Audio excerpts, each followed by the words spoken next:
아버지 하나님, 이 밤을 축복하여 주시고 우리 삶 가운데 묶여있는 것들은 이 밤에 다 풀어주시옵소서. 아버지 하나님, 우리는 연약하지만 주님은 강하십니다. 우리는 주님의 언약 속에 있는 믿음의 사람이요 축복된 사람들입니다. 이 세상이 아무리 어렵지라도 하나님이 우리를 축복하시고 도우시고 함께 하시면 이 세상에서 우리가 하나님의 영광을 드러내는 믿음의 사람들이 다 되는 줄 믿습니다. 아버지 하나님, 이 밤을 축복하여 주시고 우리의 삶의 재정의 문제를 풀어주시고 아브라함의 복이 우리와 우리 후손들에게 흘러가게 도와주옵소서. 이 밤이 그런 밤 되게 하여 주심으로 우리가 하나님을 높이고 하나님의 영광을 보는 밤이 될 수 있도록 도와주옵소서. 예수님의 이름으로 기도드리옵나이다. 아멘. 창세기 15장 12절부터 21절까지 같이 한 절씩 교독하겠습니다. 해질 때 아브라함에게 깊은 잠이 임하고 큰 허감과 두려움이 그에게 임하였더니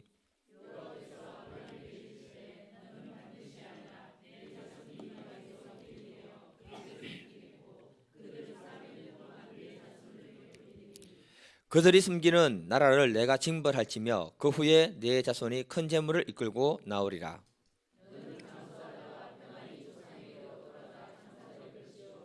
내 자손은 4대 만에 이 땅으로 돌아오리니 이는 아모리 족속의 제약이 아직 가득 차지 아니함이라 하시더니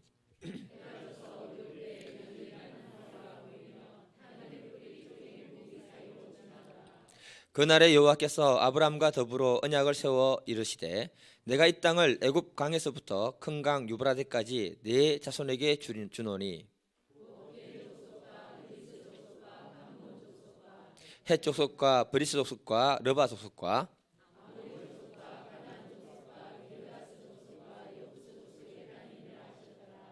아멘. 제목 같이 한번 읽어보겠습니다. 시작.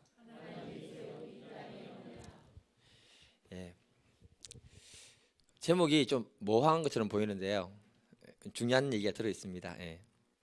탈무드에 이런 말이 있습니다. 여러분, 아이에게 무언가 약속을 했다면 반드시 지켜라. 지키지 않으면 당신은 아이에게 거짓말하는 것을 가르치는 사람이 된다, 이렇게 말합니다. 그러니까 우리가 아이들에게 무심코 약속하는 것을 좀 조심해야 된다. 약속을 했다면 아이들에게 반드시 지켜줘야 된다, 이렇게 말씀합니다. 그래 아이들이 뭘 배우는가 하면 신실함을 보고 배운다, 이렇게 말합니다. 그러니까 약속은 그 사람의 인품이나 성격이나 신실함을 갖다가 가르쳐주는 굉장히 중요한 도구가 된다, 이렇게 말씀하는 겁니다.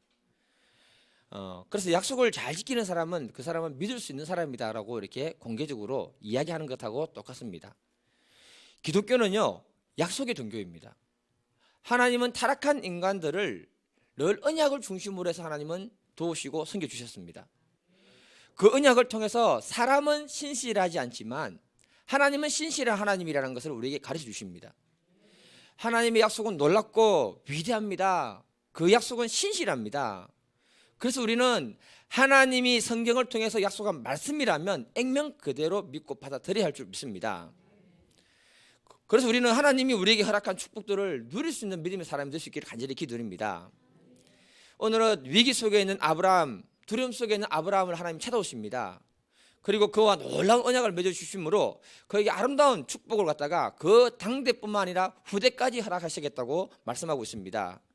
이 축복이 우리들의 심령에, 우리 삶에 그대로 임하기를 간절히 기도드립니다. 오늘 말씀의 배경을 보게 되면요, 창세기 15장 1절을 보면은 이후에 여호와의 말씀이 환상중에 아브라함에게 임하여 이렇게 시작이 됩니다. 이후라는 말은 앞에 있는 14장을 갖다가 배경으로 한 말씀이다, 이렇게 말합니다. 창세기 14장을 보게 되면은 아브라함이 그의 조카 롯이 소돔과 고모라 지역에 살고 있습니다. 그런데 그 당시에 저 북쪽에 있는 시날 왕 아므라벨과 엘라살 왕, 이런 연합군들이 쳐들어와서 소돔과 고모라 사람들을 정복하고 그 사람들의 재산과 사람과 짐승들을 다 잡아서 갔다, 이 얘기를 갖다가 14장에 기록하고 있습니다. 그때 아브라함의 조카 롯도 잡혀갔고요, 재산과 모든 소유를 빼앗기고 포로로 끌려가고 있었다, 이렇게 성경은 말하고 있습니다. 이 소식이 아브라함에게 들려졌을 때 아브라함은 자기 집에서 키웠던 318명의 사람들을 데리고 가서 그 사람들을 물리치고 롯을 구해오는 이야기가 바로 14장의 이야기입니다. 전쟁에서 이기고 왔으면 기뻐해야 되잖아요. 아닌가요? 전쟁에서 이기고 오면 무슨 기뻐해야죠. 그런데 아브라함의 마음에 두려움이 가득했다라고 합니다. 그를 위로해 주기 위해서 하나님이 나타났다, 이렇게 15장 1절에 말하고 있습니다. 그러면서 하나님이 아브라함에게 특별한 언약을 맺고 선포하고 있는 내용입니다. 도대체 하나님이 아브라함에게 주시는 특별한 언약이 뭐냐? 14절을 같이 한번 읽어보겠습니다. 14절 시작.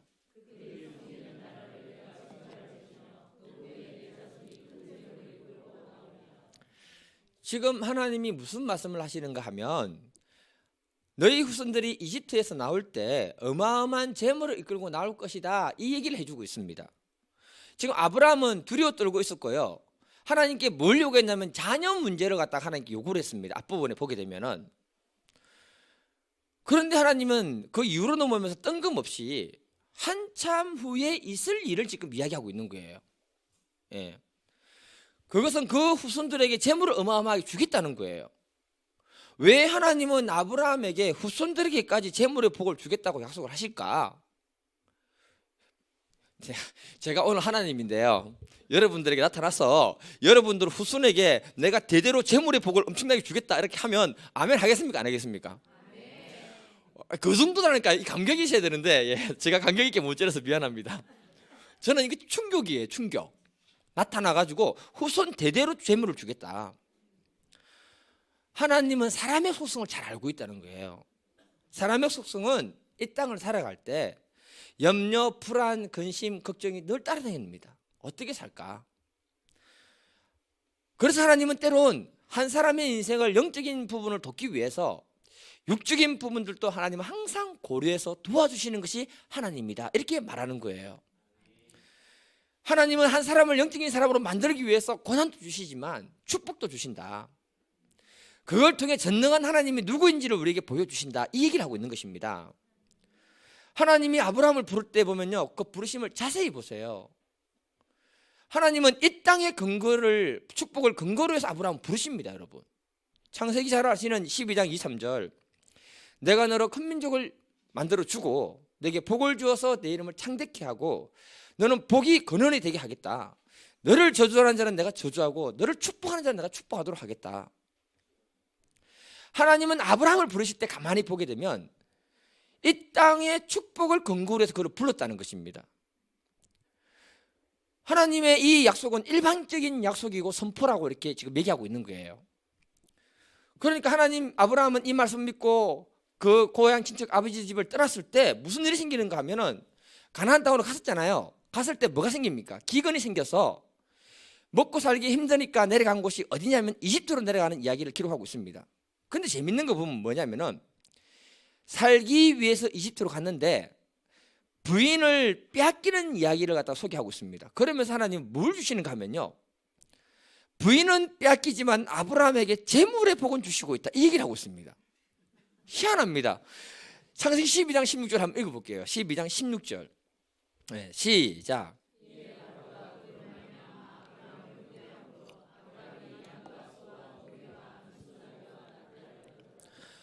이집트 바로 왕이 아브라함을 잘 대해줬다고 합니다. 부인은 빼앗겼지만 아브라함에게는 뭐가 늘어났다? 내 말이 아니고 성경에 재산이 늘어났다, 이렇게 얘기하고 있어요. 부인 빼앗기면 안 됩니다. 그런데 창세기 13장 2절을 보게 되면 아브라함에게 나중에 가축과 은금이 풍부했다, 이렇게 얘기합니다. 또 6절로 가게 되면 아브라함과 그속과 롯이 같이 동거하지 못할 정도로 재물이 많고 짐승들이 많았다, 이렇게 얘기합니다. 12장에서 하나님이 아브라함 부르실 때 보면 약속이 뭐냐? 일방적인 약속인데 그 약속을 내가 지금 성취하고 있다, 이 얘기를 하고 있는 거예요. 그러면서 오늘 본문 15장에서는 더 특별한 약속을 맺는데 아브라함과 함께 피의 언약을 맺는 장면을 얘기해 주고 있습니다. 이게 굉장히 소중한 겁니다. 본문 9절을 보게 되면요, 언약을 체결할 때 하나님 뭘 하시는가 하면은, 나를 위해서 3년 된 암소, 3년 된 염소, 순양, 비둘기 가져와 가지고 그 짐승을 잡아서 쪼개놓으라고 이렇게 말하고 있습니다. 구약에서 사람과 사람 사이에 언약을 맺을 때 어떻게 하냐면요, 짐승을 잡아서 쪼개놓고 그 사이에 사람들의 손을 잡고 같이 걸어갑니다. 무슨 말인가 하면, 만약에 이 약속을 지키지 않으면 이 짐승처럼 될 것입니다. 이 얘기가 뭐냐? 사람과 사람 사이에 언약을 맺을 때 피의 언약을 맺고 그 사이를 지나가는 거예요. 하나님은 아브라함에게 언약을 통해서 내가 너의 후손들에게까지 엄청나게 재물의 복을 주겠다, 이 얘기를 갖다가 언약의 피의 언약을 통해서 하고 있다는 겁니다. 야, 하나님 나한테 이렇게 했으면 저는 기절했을 것 같아요. 너무 기뻐서 그냥. 예. 왜 그렇게 하나님이 아브라함에게 피의 언약을 맺으면서까지 축복해 주려고 하실까? 그 후손들의 인생들까지 복을 주려고 하실까? 하나님의 의지가 강력하게 담긴 것이 바로 이 15장에 나오는 피의 언약이다, 이렇게 얘기하는 겁니다. 하나님은 자신이 약속한 그 사실에 대해서 끝까지 책임지시는 분이 하나님이다, 이렇게 얘기하고 있는 겁니다. 이 약속이 지금 우리들에게도 그대로 유효한 줄 저는 믿습니다. 갈라디아서 3장 14절에 보게 되면, 이는 그리스도 예수 안에서 아브라함의 복이 이방인에게까지 미치게 하겠다라고 선포하고 있습니다. 예수 그리스도 안에 있으면 우리가 첫 번째로 받는 언약의 증표가 뭐냐? 아브라함의 복이 이방인들에게 자동적으로 흘러가도록 하나님은 자동적으로 이렇게 세팅을 해놨다는 것입니다. 그러니까 오늘날 저와 여러분들은요, 아브라함의 복을 유산으로 받아 누릴 수 있는 그런 축복의 사람이라고 하나님은 말하고 있는 거예요. 이것을 우리는 붙들어야 되고 이 믿음의 사실을 받아들이고 우리는 기도를 해야 됩니다. 하나님이 약속하신 것은 아브라함의 당대뿐만 아니고요, 노예 생활에서 나오는 그 백성들까지 내가 복을 주겠다, 이렇게 하나님이 얘기하고 있는 겁니다. 어마어마한 축복이 아브라함 한 사람을 통해서 흘러가고 있는데 그것이 후손에게까지 영향을 미치고 있다, 이렇게 얘기하는 거예요. 신명기 8장 18절 한번 읽어보겠습니다. 신명기 8장 18절 시작.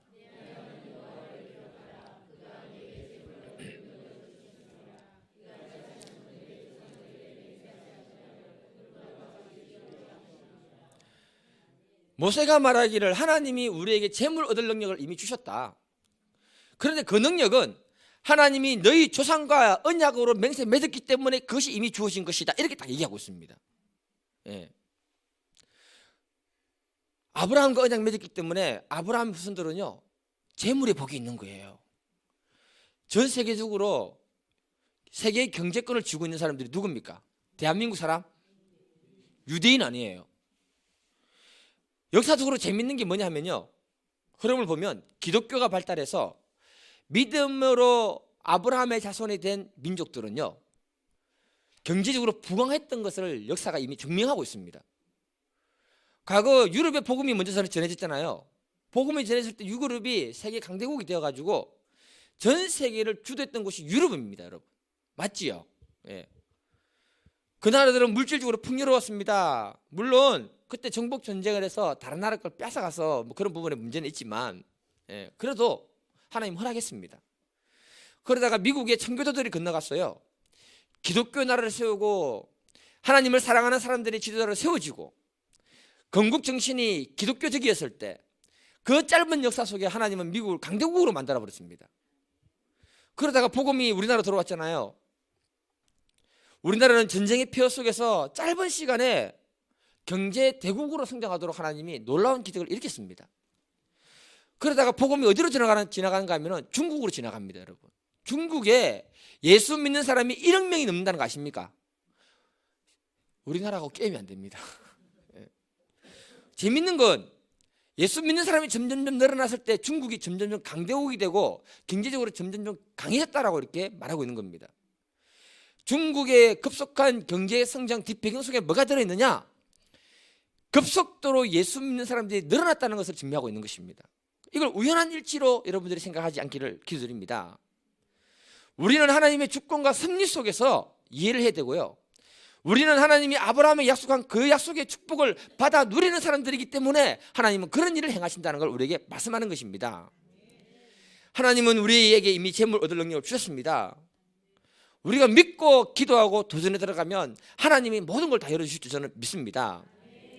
그래서 아브라함, 이삭, 야곱 후대로 내려가면서 점점 하나님의 약속이 성취된 것처럼 우리로부터 해서 우리 다음 때로 내려갈 때 하나님의 약속이 성취될 수 있도록 우리가 이 밤에 기도할 수 있기를 바랍니다. 물질 형통이라는 책을 썼던 잭 하트만이 이런 간증을 했습니다. 그가 경영하는 회사가 부도 직전이었는데 늘어나는 빚을 갚을 길이 없어가지고 신경쇠약, 불면증 이런 것 때문에 잠도 못 자고 너무너무 힘들었대요. 사람들이 하는 말이 뭐냐, 이제 파산 신고해라, 그밖에 살 길이 없다. 그런데 한 친구가 찾아와서 하는 말이, 성경 안에 해답이 있으니까 찾아봐라.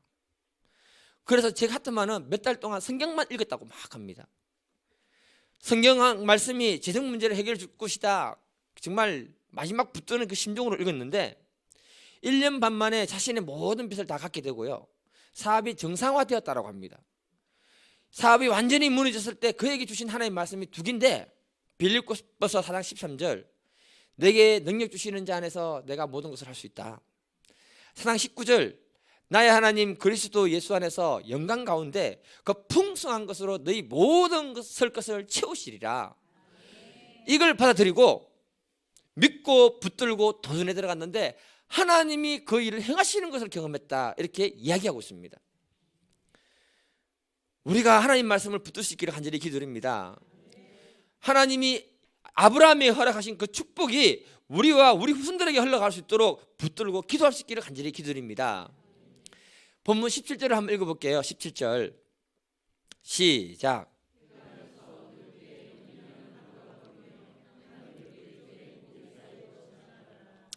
여기서 타는 횃불은 하나님의 임재를 상징하는 겁니다.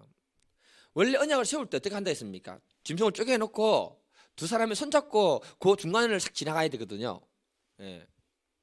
그런데 지금 어떻게 하냐면은, 하나님과 아브라함이 같이 걸어갔습니까? 하나님만 갔습니까? 헷갈리죠. 지금 앞에 보면요, 아브라함은 주무시고 있는 상황입니다. 그런데 그 잘라낸 그 짐승 사이에 하나님이 횃불이, 하나님이 지나가십니다.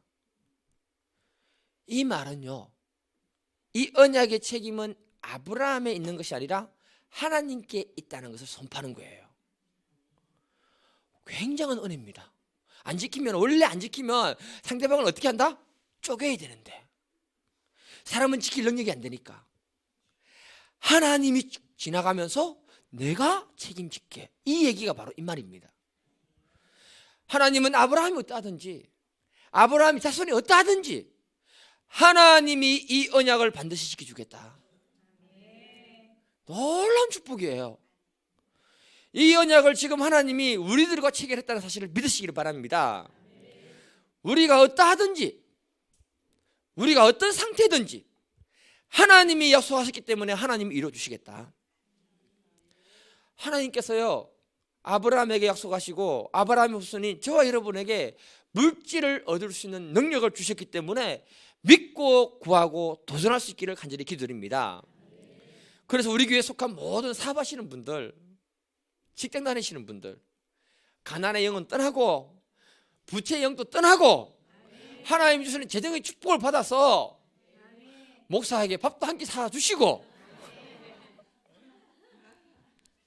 그러시기를 바랍니다. 예.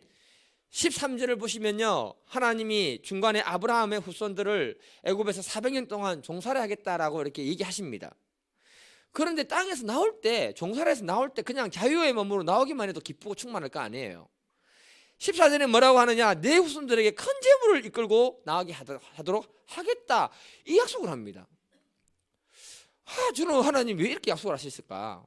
그냥 아브라함만 얘기해도 되는데, 사람의 관심은요, 아무리 하늘의 것을 얘기해도 늘 관심은 어디다? 여러분, 돼지는 하늘을 쳐다볼 수 있을까요? 없을까요? 있습니다. 벌레등 자빠지면 보입니다. 예. 우리가 땅을 보고 사는 존재들인데 인생이 실패하고 좌절하고 넘어지면 그때 하늘이 보이는 거예요. 그때 하늘 소망을 붙들게 되는 겁니다. 아무리 사람들에게 하늘 소망을 심어줘도 사람은 땅의 끝밖에 안 보는 거죠.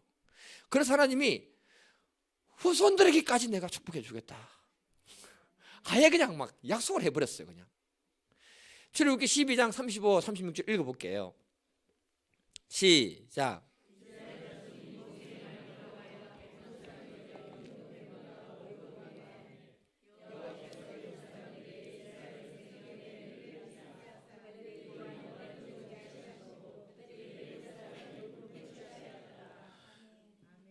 출급하면서 검은 보화 내놔라 하니까 말없이 다 주더라. 아유, 진짜. 누가 내 가서 돈 좀 내놔라 했을 때 좀 줬으면 좋겠어요. 이거는 하나님이 은혜를 입혔다라고 합니다. 무슨 말입니까, 여러분? 하나님이 하시는 일이다, 이 얘기하는 거예요.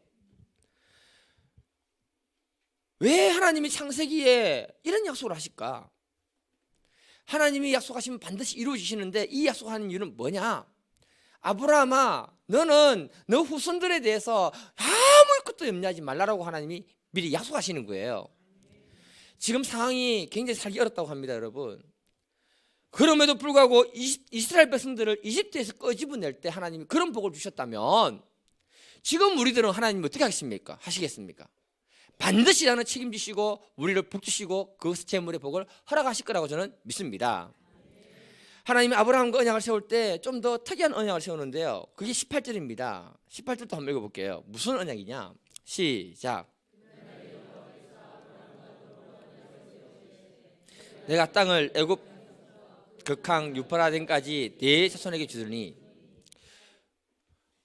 지금 이게 보시면요, 이렇게 이해를 하셔야 됩니다. 하나님이 지금 아브라함에 복을 주는데 못 줘가지고 안달이 나가지고요, 재물에 대한 얘기를 하실 뿐만 아니라 후대에 있을 영토에까지 굉장히 집중적으로 하나님이 얘기하면서 복을 주고 있다는 거예요. 지금 무슨 말이냐 하면은 복을 먼저 서 안달이 난 상태를 얘기하고 있는 것입니다. 도대체 어떻게 했길래 하나님이 이렇게 아브라함이 축복받는 사람이 됐는가? 좀 더 생각해 보면요, 15장 1절을 보게 되면은 이후에라고 말씀했잖아요. 그러면 14장에 있는 내용을 갖다가 받침하는 것입니다. 14장의 내용을 보게 되면요, 아브라함이 하나님으로부터 복을 받는 이유를 딱 두 가지로 설명해놨습니다. 첫 번째가 뭐냐? 아브라함은 물질 문제보다 인간관계를 더 중요하게 생각했던 사람이다, 이렇게 얘기합니다. 뭘 중요하게 생각했다고요? 인간관계. 13장을 가보게 되면요, 아브라함과 조카 롯 사이에 문제가 생기잖아요. 그때 뭐라고 하느냐? 네가 목초지를 위해서 동쪽 하면 난 서쪽으로 가고 네가 남쪽 하면 난 북쪽으로 가겠다, 이렇게 얘기합니다. 무슨 말인가 하면은 자기의 양과 목초지보다 롯과의 관계를 더 중요시 여겼던 사람이 누구냐면 아브라함이라고 얘기하고 있는 거예요. 물질이 우선이 아니고 사람과의 관계가 더 중요했다는 것을 말하고 있는 것입니다. 그래서 선택권을 먼저 줬고요, 창세기 14장으로 가게 되면은 롯이 잡혀서 갔잖아요. 만약에 아브라함이 물질을 중요시 여기는 사람이었다면은 롯을 구하러 갔을까요? 안 갔을까요? 물질을 중요시 여기는 사람이었으면 롯을 구하러 가지 않았을 것입니다. 왜요? 이미 롯은 자기를 떠난 사람이기 때문에 아브라함하고 상관이 없는 거예요. 이해가 되시죠? 그런데 자기 생명을 담보로 해서 318명이나 되는 사람을 데리고 가서 롯을 구해왔다는 것은 물질보다 더 중요한 게 뭐다? 사람이고 관계라는 거죠. 그리고 전쟁에서 이기고 돌아왔을 때 14장 17절을 보면 소돔 왕이 와서 아브라함을 영접합니다. 영접할 때 뭐라고 하느냐 하면 소돔 왕이 사람들은 다 내게로 달라, 그리고 물품은 다 가져가라, 이렇게 얘기합니다. 그런데 아브라함이 뭐라고 하느냐? 14장 23절을 읽어볼게요. 시작. 아브라함으로 치부하게 하였다 할까 하여 내게 속한 것은 실 한 오락이나 들매끈 한 가닥도 내가 가지지 아니하리라. 원래 전쟁터에서 이기고 전리품으로 가진 것은 그 사람의 소유입니다, 여러분. 그런데 아브라함이 소돔 왕에게 아무것도 가지지 않고 그대로 다 주는 얘기를 합니다. 무슨 말이냐? 관계가 중요하다는 거죠, 물질보다. 아브라함이 굉장히 바른 물질관을 가지고 있다, 이 얘기하고 있는 거예요. 그래서 하나님이 아브라함을 지금 축복해 주고 싶어서 난리가 난 거예요. 누가복음 6장 38절을 보면 주라 그리하면 너에게 줄 것이니 곧 후이되어 누르고 흔들어 넘치도록 하여 너희에게 안겨주리라. 너희가 헤아리는 그 헤아림으로 너희가 헤아림을 도로 받을 것이다. 하나님은 사람을 도울 때요, 이해타산적인 마음으로 돕는 걸 원치 않는다, 이렇게 얘기합니다. 풍성하게 돕기를 원한다, 이 말하고 있습니다. 그러면 하나님도 풍성하게 주시겠다, 이렇게 얘기하는 거죠. 그런데 이해타산적으로 사람을 섬기게 되면 하나님도 하나하나 계산을 다 해가지고 거기에 맞춰가지고 네가 몇 톨 줬으면 몇 톨만큼만 줄게 이렇게 한다는 거죠. 하나님이 아브라함을 축복하고 싶었던 것은 물질보다 사람과의 관계를 더 중요시 여기기 때문에 하나님이 축복한다 이렇게 얘기하는 것입니다. 그리고 두 번째는 뭐냐면요, 창세기 14장을 보게 되면 근거 없이 멜기세덱이라는 사람이 나옵니다. 그런데 뭐라고 하느냐, 지극히 높으신 하나님의 제사장이라고 선포하고 있거든요. 이 제사장을 갖다가 히브리서 6장 20절을 보게 되면 이 멜기세덱이 구약에 나온 예수 그리스도라고 이렇게 선포를 하고 있어요. 그런데 그 사람이 축복을 할 때 아브라함이 어떻게 하느냐, 14장 20절을 읽겠습니다. 시작.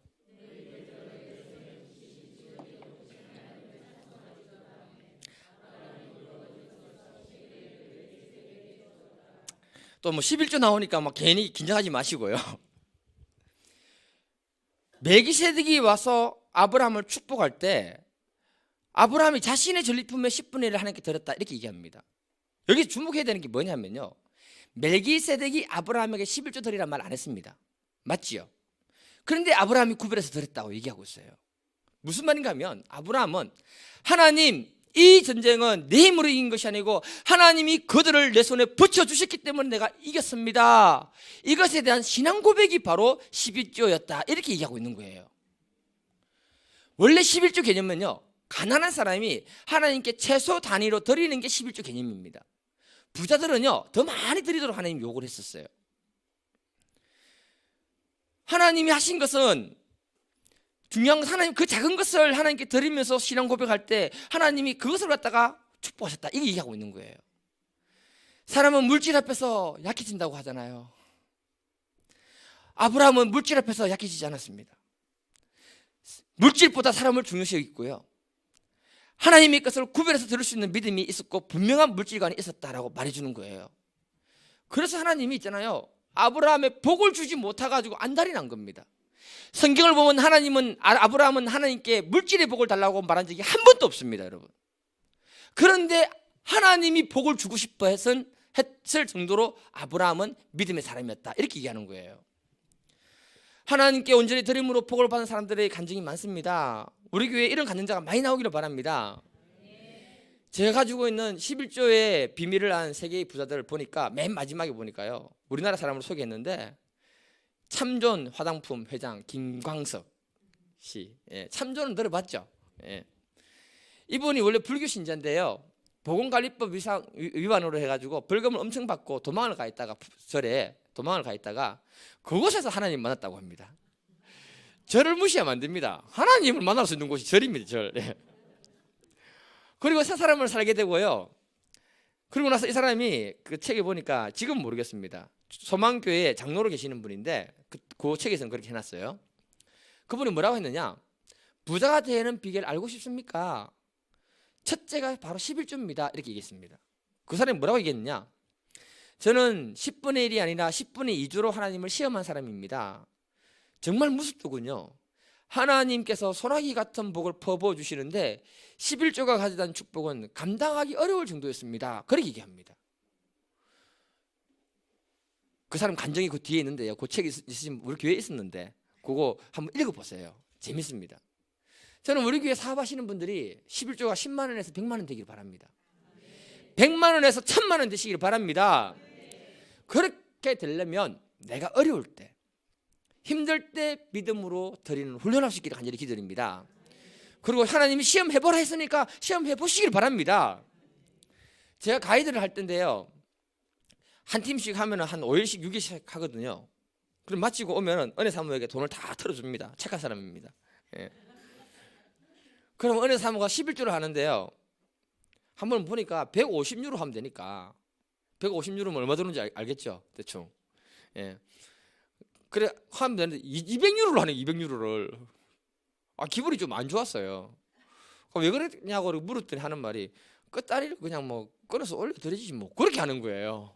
끝단위를 끊어서 이렇게 올린다는 거죠. 그러니까 제가 말은 못하고 속으로 무슨 말이냐, 무슨 돈 벌기 쉬운 줄 아나 이렇게 생각을 하고는 갑자기 무슨 생각이 들었냐, 하나님 저 믿음대로 되게 해주시옵소서 이렇게 기도를 한 거예요. 내가 한 팀씩 한 5, 6일씩 매일 하다 보니까 매주 테스트가 되잖아요. 테스트. 분명히 150유로를 갖다 200유로를 줬는데 그 주에 200유로만큼 딱 돈이 딱 들어오는 거예요. 예.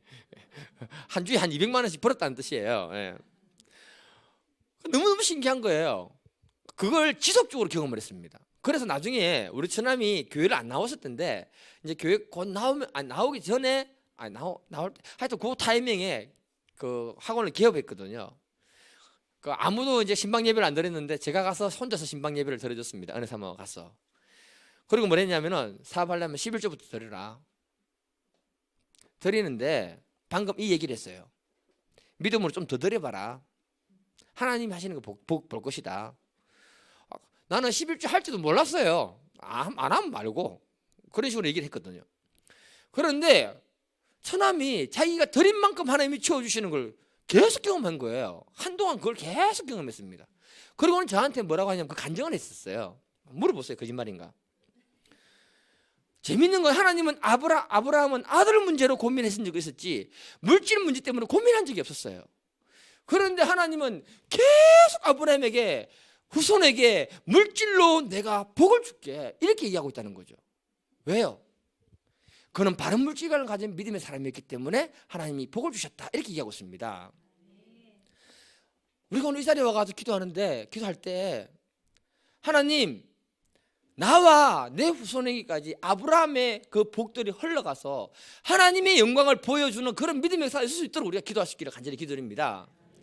저는 우리 교회에 11조 하시는 분들이 1,000만 원, 뭐 한 1억 정도 나오시는 분들이 많아지기를 간절히 기도드립니다. 사업하세요. 믿음으로. 예. 제주도 배우고 하나님 물질의 복을 주셨기 때문에 믿고 구하고 하면 됩니다. 이거는 본문에 없는 얘기인데 얘기할게요. 증인들하고 공부하면서 얘기했습니다. 어떤 목사님은 토요일만 되면 11주 거두러 다니는 목사님이 있었습니다. 교회 개척했는데 교회한 사람들이 전부 뭡니까? 전부 이런 사람들만 오는 거예요. 그래서 장사 다 해라. 너무너무 가난하게 장사해라. 그리고 매주마다 그 장사하고 난 다음에 11주 통영에 이렇게 돈 떼놔라. 토요일만 되면 목사님이 11주를 그대로 돌아다닌 거예요. 그 시장바닥에 사람들이 소문났어요. 돈 좋아하는 목사. 그런데 6개월이 지나고 1년이 지나니까 그들의 삶이 펴지기 시작하고 11조가 늘어나기 시작하는 거예요. 그러더니 나중에는 그들이 집을 사고 차를 사고 막 그렇게 바뀌게 되는 거예요. 시장 사람들이 다 본 거예요. 그런데 목사님 차는 옛날 거 이상한 거 타고 다니니까 미안해가지고 장사했던 사람들이 뭐 야 얼마씩 내라. 우리 다 에쿠스 타고 다니는데 우리 목사님 에쿠스는 타야 안 되겠나. 여러분들이 수준이 높아지면 교회 목사 수도 높아지는 거예요. 그래서 그분이 그렇게 간증하면서 그 교인들을 했는데 나중에 무슨 역사가 생기느냐, 그들이 그렇게 복을 받으니까 그 주위에 장사하는 사람 다 교회로 오는 거예요. 재정이 빵빵해가지고 나중에 교회를 지었습니다. 그분이. 예. 청년들하고 공부하면서 이 얘기 했습니다. 우리 교회에 이런 믿음 역사가 정말 일어날 수 있기를 간절히 기도드립니다. 오늘 이 밤에 찬양하고 같이 기도할 때 하나님 우리의 삶에 아브라함의 복이 그대로 흘러갈 수 있도록 우리 기도하고 돌아가시는 밤 되기를 간절히 기도드립니다.